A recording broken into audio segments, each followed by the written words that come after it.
Boxing Voice here with bronze medalist Nico Hernandez out of Kansas, Wichita, Kansas, here in San Antonio, getting some sparring with some good guys with the likes of Adam Lopez, Josh Franco, Bam Rodriguez. First off, man, to begin your journey, reflect back on the Olympics for us, man. How was that experience, and what did you take out of it that you valued the most? Man, it was a great experience, being there with all top athletes is definitely a whole nother level experience for me. And I just took out of it, go out there. When I walked out there and they announced my name, I heard everybody booing me. And but once I got in the ring, I just focused on my opponent in front of me. Went in there and went to work and brought home a bronze medal. Yeah, so y'all kind of broke the cycle. We were kind of been in a funk for a long time. So how did that feel? Now, now that you said you were the underdog, you came out and you did pretty good. You did pretty well. So it's showing that American boxing is progressing. So how does it feel to be that tip of the sword to kind of slice through, the boxing Olympic competition? Man, it's a great feeling, knowing putting USA boxing, back on the map to a great start and just like it's like a restart for USA boxing. So. Yeah. Everybody don't look so down on USA boxing now, and they see that we got a couple more medals this year, so definitely a positive thing. And one thing that did hurt us was that we don't really travel internationally like the other countries do for competitions as much. But this year they you guys were able to building up. You guys were able to get out. And what also changed was the headgear. No headgear. It's more of a pro type of event competition. So do you think that helped, seeing that we're always more tailored to the pros than the amateurs? Yeah, it definitely helped because when I was at the Olympic Training Center in Colorado Springs. We had different countries come down for sparring, so we're not used to their style. They all fight different than us, and so we got a lot of great experience sparring the foreigners, and yeah, I definitely think it helped.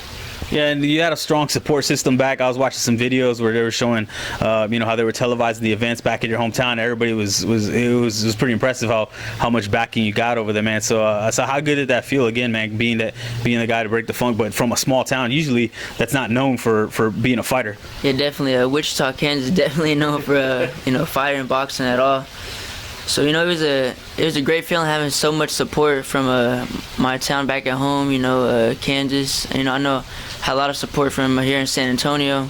All the United States, everybody was cheering for us, and I put that in my mind when I went in the ring. Like, I can't lose. I can't let my people down. So, like in my mind, I was like, all right, come on, let's do this. And I just got in my groove and did what I had to do. Do you think that's going to help you with the transition to the pros? Because for somebody that young, not even being a professional, that's got to be pressure. Probably more so than a typical championship fight, because you literally got the whole world watching and the country on your back of being representing the USA. You think that's going to help you further to kind of calm the butterflies down and help you get into the groove that you need to the fight? Oh yeah, definitely. Because my first fight at the Olympics, it was a big crowd. The biggest crowd I've ever fought in front of, and I was pretty nervous, but once I got in the ring and I started letting my hands go, it's like it all went away. I didn't pay attention to nothing on the outside, but I think it's gonna help me out. I'm pretty used to it now. Yeah, and I was watching some interviews on the people from your hometown. They had a lot of good things to say about you. And reading your bio, I know you're into like tattoos with meaning. I see you got the Manny Pacquiao tattoo on you. So what drives you to boxing? What is it about boxing that makes you want to do it? And where did that come from? And how did you start? I started when I was 9 years old. I used to go to the gym with my Uncle Mike.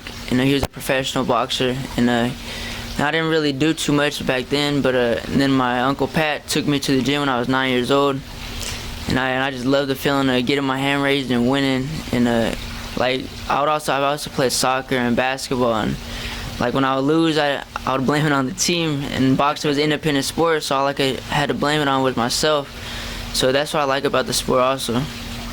Okay, so and support, that's going to fit into your game plan pretty nicely. But one other factor is that a lot of the promoters these days are starting to explore new markets. You see, with Top Rank, they went to Terrence Crawford's backyard, and it was kind of a roll in the dice. They weren't sure if it was going to pay off, and sure enough, it's a market there now. Do you think you could kind of be the same type of fighter to bring out Kansas that's not known for fighters other than Ortiz and Brandon Rios, to maybe be a front runner so you can bring more attention and have a base?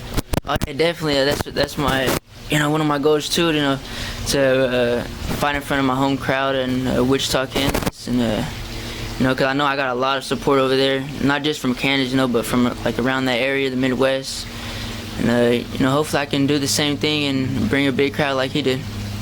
All right, cool. And I know you were supposed to fight on the 10th, but it fell through. But when can fans expect you into the ring? If everything goes good, I'm planning to fight sometime at the end of January. End of January. Okay, starting off with 2017.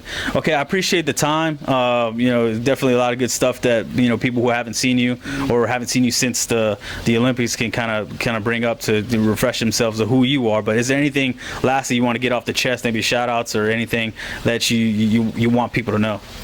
Oh yeah, shout out to my hometown, Wichita 316. You know, trying to do my best to put us on the map. And you know, I also shout out to San Antonio. I got a lot of love here too. And you know, just thank everybody that supports me.